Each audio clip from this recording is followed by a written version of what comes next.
नमस्कार, स्वागत है आपका सत्यहिंदी.com पर। मैं हूं नीलू व्यास और एक बार आपके साथ फिर से जुड़ रही हूं आपके पसंदीदा कार्यक्रम आज का एजेंडा को लेकर। और इसके पहले कि प्रोग्राम शुरू करूं, एक छोटी सी गुजारिश कि स्वतंत्र पत्रकारिता करना आज के समय में बहुत मुश्किल है और सत्य हिंदी की इस मुहिम में आप शामिल हों और इस वीडियो के डिस्क्रिप्शन बॉक्स में जाएं और सत्य हिंदी की सदस्यता को लें, उससे वीडियो को लाइक करें। और साथ में सत्य हिंदी का ऐप भी आ चुका है और अगर गूगल प्ले स्टोर से अगर आपने उसे डाउनलोड नहीं किया है तो ज़रूर कर लीजिएगा। अब बात करते हैं आज के कार्यक्रम की। कल तमाम सोशल मीडिया वेबसाइट्स और मेन स्ट्रीम चैनल्स पर अगर कोई एक तस्वीर जो पूरी प्रचलित हुई थी या कहें कि जो तस्वीर बिक रही थी तो वो थी कि किस तरीके से ममता बनर्जी के पैरों में चोट लगी। ये हादसा तब हुआ था जब वो नंदीग्राम में अपना नामांकन भरने के लिए गई और उसके बाद जब वो वापस लौट रही थी तो अचानक उनके पैर में चोट लगी। उनका ये कहना है कि ये साजिश थी क्योंकि उस भीड़ में लोगों ने उन्हें धक्का दिया और उनके पैर को कुचलने की कोशिश की गई है, जिससे कि ममता बनर्जी का कहना है कि वो एक साजिश है क्योंकि वहां पर उनके साथ कोई पुलिस वाला नहीं था।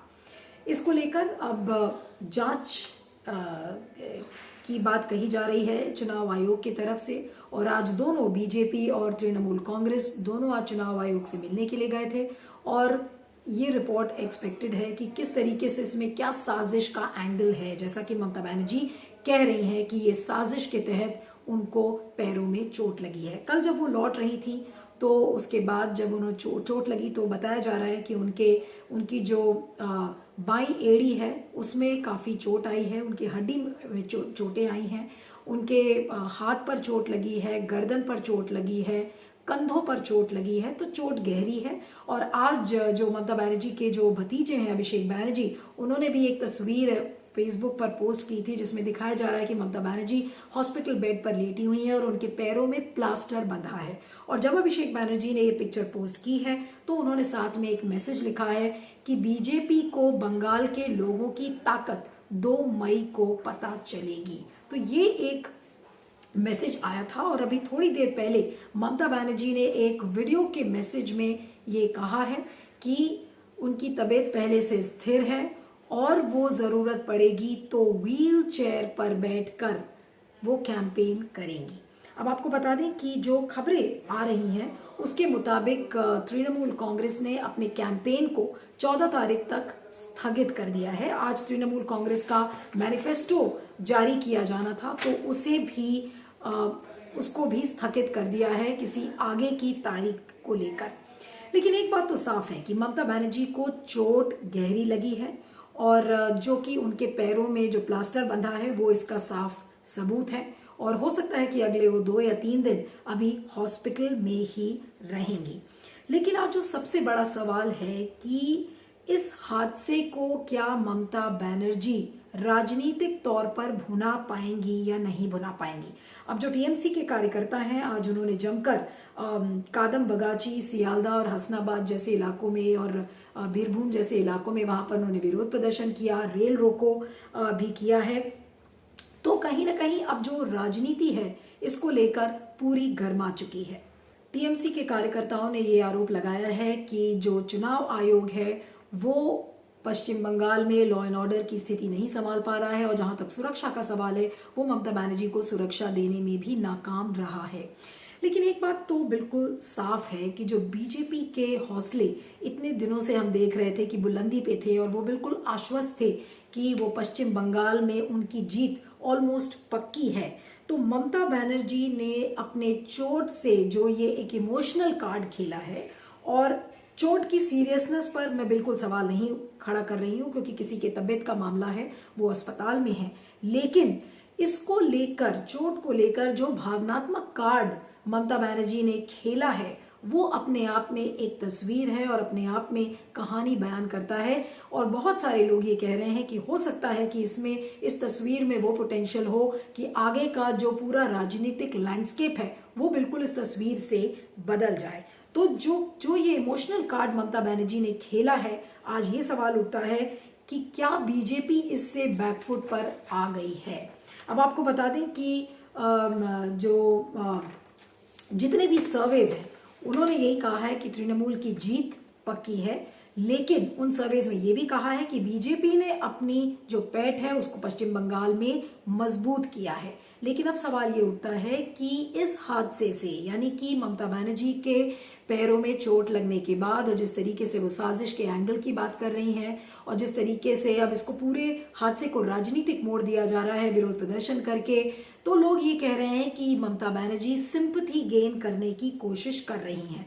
तो क्या ये जो इनका इमोशनल कार्ड है ममता बनर्जी का, क्या बीजेपी और टीएमसी के बीच जो फासला है जो कि सर्वेज में नजर आया है, तो क्या उस फासले को में अब क्या बीजेपी पिछड़ती हुई नजर आ रही है? ये इस समय एक बड़ा सवाल है, क्योंकि कल रात से ही जब वो इमेजेस आई हैं और आज सुबह से कि जब वो ममता बनर्जी के पैरों में वो प्लास्टर बंधा हुआ है और कल भी वो जिस तरीके से अस्पताल जा रही थी, तो ऐसा लग रहा है कि ममता बनर्जी पूरे पश्चिम बंगाल में अब पोस्टर गर्ल बन गई हैं।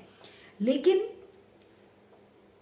इससे क्या बाकी पार्टियों की मुश्किलें बढ़ सकती हैं? क्योंकि जैसा ममता बनर्जी का कहना है कि अब वो व्हील चेयर पर कैंपेन करेंगी, तो व्हील चेयर पर बैठ के अगर एक महिला कैंपेन करती है और दिलीप घोष जैसे नेता वो ये कहते हैं कि ममता बनर्जी ने ड्रामा करने में पीएचडी हासिल की है, उसी तरह से कांग्रेस के जो लीडर हैं अधीर रंजन चौधरी, तो उन्होंने कहा है कि वो दया और सिंपैथी गेन करना चाह रही हैं क्योंकि ममता को पता है कि वो पश्चिम बंगाल हारने वाली हैं। तो ये जो तमाम तरीके के जो स्टेटमेंट्स अलग अलग पार्टीज से निकल कर आ रहे हैं, तो वो ऐसा लगता है कि वो अब पार्टीज सिर्फ बीजेपी नहीं बल्कि ये सारी पार्टीज भी अब बैकफुट पर आ गई हैं, क्योंकि तृणमूल इस बात को जरूर प्रोजेक्ट करेगी कि ममता को चुप कराने में केंद्र सरकार नाकाम थी और जब चुप नहीं करा पाई तो उसके खिलाफ साजिश की गई है। नतीजा ये कि गुस्से का माहौल बनेगा, गुस्से से हिंसा भड़क सकती है और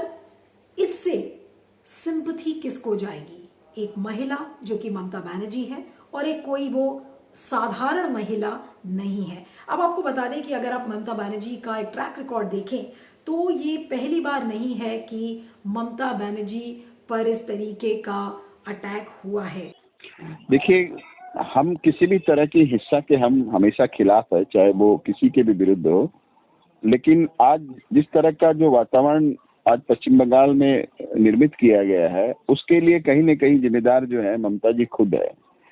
तो उनके समय में लॉ एंड ऑर्डर की स्थिति किस तरह बिगड़ी और किस तरह हमारे राष्ट्रीय अध्यक्ष के काफिले पे हमला हुआ, ये भी सब लोगों ने देखा है। तो अगर इस तरह की कोई घटना हुई है तो उसकी जांच होनी चाहिए और उसमें जो लोग दोषी है निश्चित रूप से उनको गिरफ्तार किया जाना चाहिए, क्योंकि राजनीति में जो मतभेद होते हैं वो वैचारिक होते हैं।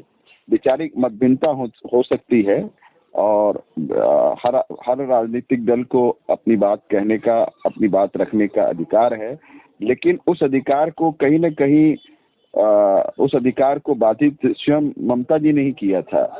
तो हम उस तरह की राजनीति में हम विश्वास नहीं करते और भारतीय जनता पार्टी जो है, जो ये हिंसा का जो राजनीतिक कीचड़ जो पश्चिम बंगाल में ममता बनर्जी ने फैलाया है, उस हिंसा के राजनीतिक कीचड़ में हम एक स्वच्छ राजनीति कर करके वहाँ कमल खिलाना चाहते हैं।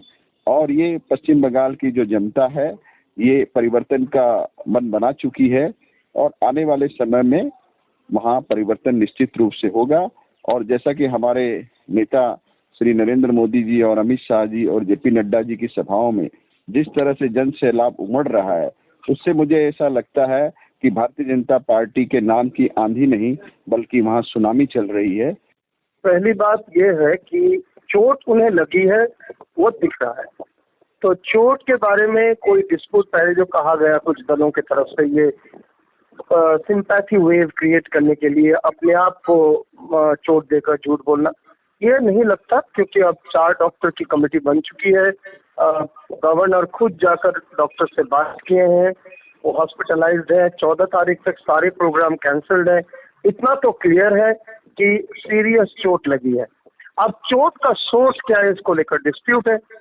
अब उनका कहना है कि 4-5 जन उन्हें धक्के दिए जब वो गाड़ी में चढ़ने जा रहे थे एक मंदिर से विजिट करके निकलते हुए, और कुछ लोगों का कहना है, विशेष करके विरोधी पक्ष का कहना है बीजेपी की तरफ से, कि ये कोई एक छोटा मोटा एक्सीडेंट हुआ होगा या फिर कुछ ऐसे ही नाटक हो रहा है।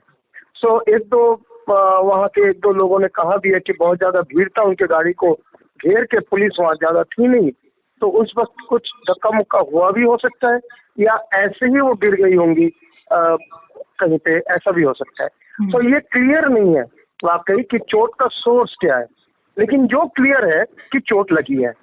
अब ऑब्वियसली इलेक्शन का माहौल है, चुनाव का माहौल है, तो ये चोट अब चुनावी मुद्दा बन गया है थोड़ा बहुत।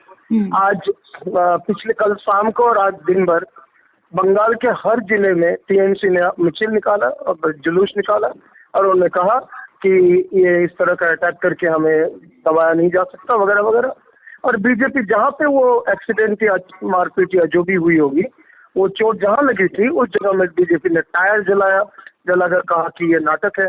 सो ये दोनों तरफ ही एक्टिवेट हो गए और बीजेपी डिफेंसिव में है, क्योंकि पहले बीजेपी ने बोला ये नाटक है, उसके बाद बोला ये एक्सीडेंट है, फिर उन्होंने कुछ आई विटनेस के नाम पे 2-3 जन को सामने रख के बुलवाया कि एक्चुअली वो एक होर्डिंग गिर गया था गाड़ी के ऊपर।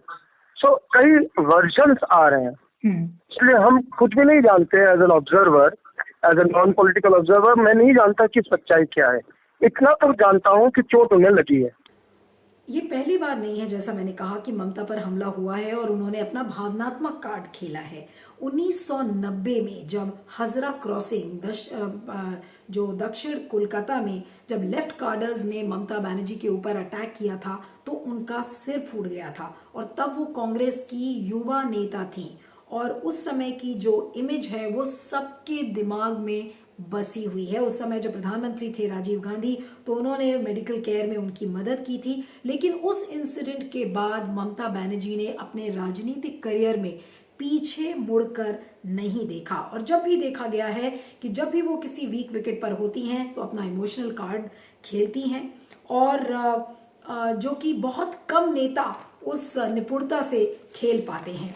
और आपको बता दें कि 1996 में ममता बनर्जी ने आत्महत्या की धमकी तक दे डाली थी जब उन्होंने कांग्रेस पर आरोप लगाए थे कि इनकॉम्पिटेंट लोगों को कांग्रेस टिकट दे रही है। उन्होंने ये कहा कि अगर उनको शामिल नहीं किया गया उस लिस्ट में तो वो अपने ब्लैक शॉल से अपना गला कसकर और अपनी जान दे देंगी। तो अंत में क्या हुआ कि वो इलेक्शन उन्होंने जीता, उनको भारी समर्थन मिला और उन्होंने अपने इस भावनात्मक कार्ड को उस समय भी खेला।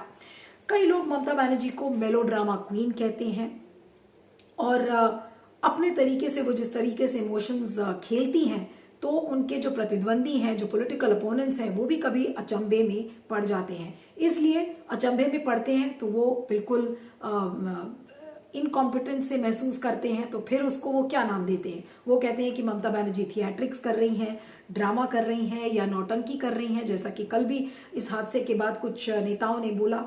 लेकिन इसमें कोई डाउट नहीं है कि ममता बनर्जी पश्चिम बंगाल की आयरन लेडी मानी जाती हैं, कोलकाता की आयरन लेडी मानी जाती हैं।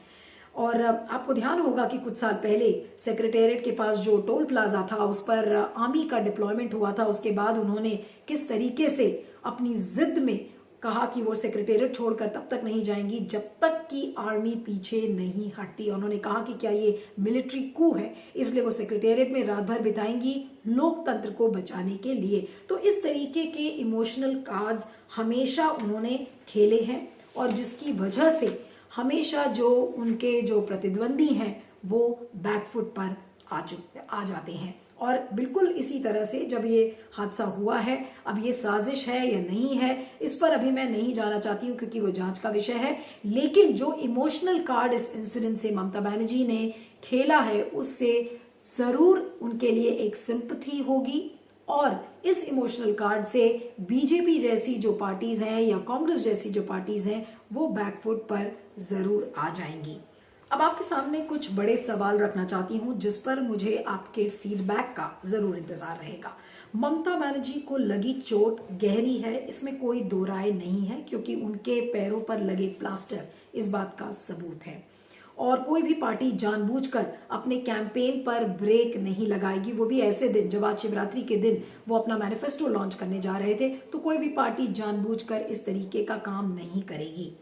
लेकिन आज सबसे बड़ा जो सवाल है कि क्या इस हादसे से तृणमूल का भविष्य और चमक पाएगा क्या तृणमूल को बीजेपी से ज्यादा सीट्स मिल पाएंगी? क्या आगे जो आने वाले फेजेस होंगे उनमें बीजेपी, क्या वो तृणमूल के लिए ये हादसा एक एडवांटेज के रूप में उभर पाएगा? ये एक बड़ा सवाल है।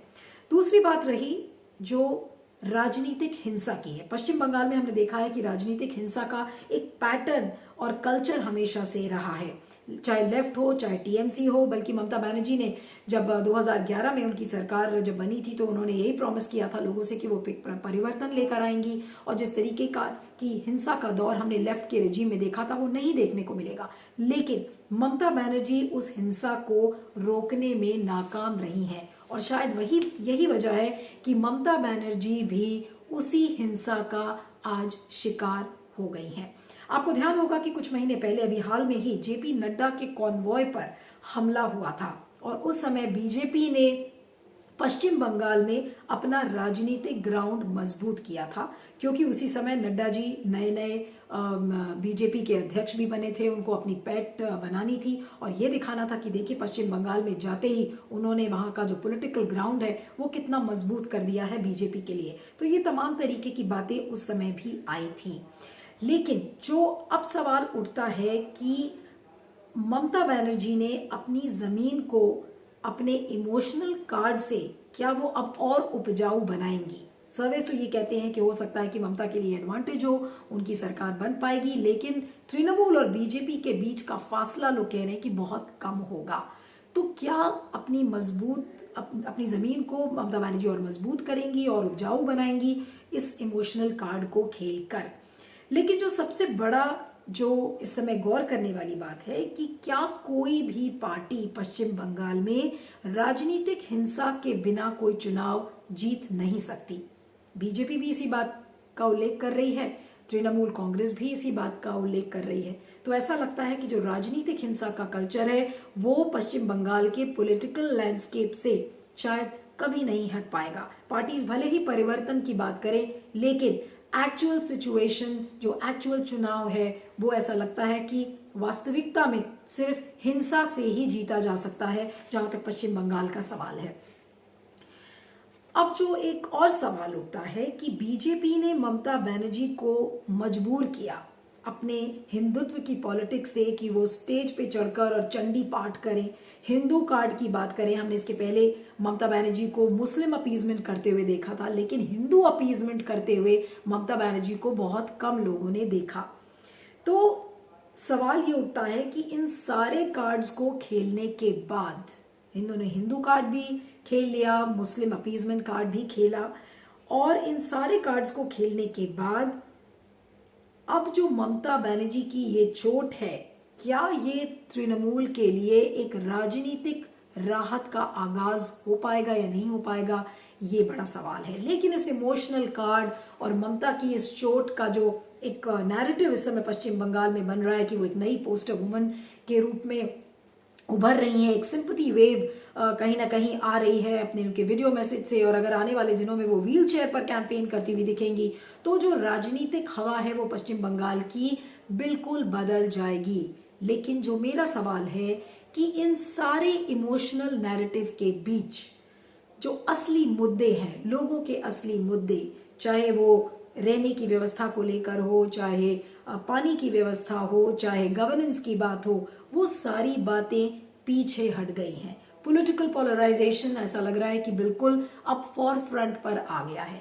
तो कहीं का भी आप चुनाव ले लीजिए, ऐसा लगता है कि चुनाव जीतने का जो साधन है वो सिर्फ या तो इमोशनल कार्ड होगा, और फिर या तो जो पॉलिटिक्स ऑफ पोलराइजेशन है, यानी कि ध्रुवीकरण की जो राजनीति है वो कहीं ना कहीं सफल होती हुई दिखती है। तो ऐसे में जो लोगों के मुद्दे हैं, लोगों की जो कहानियां हैं, उनको मीडिया ना उजागर करके बल्कि इन सारे मुद्दों को आगे लाता है।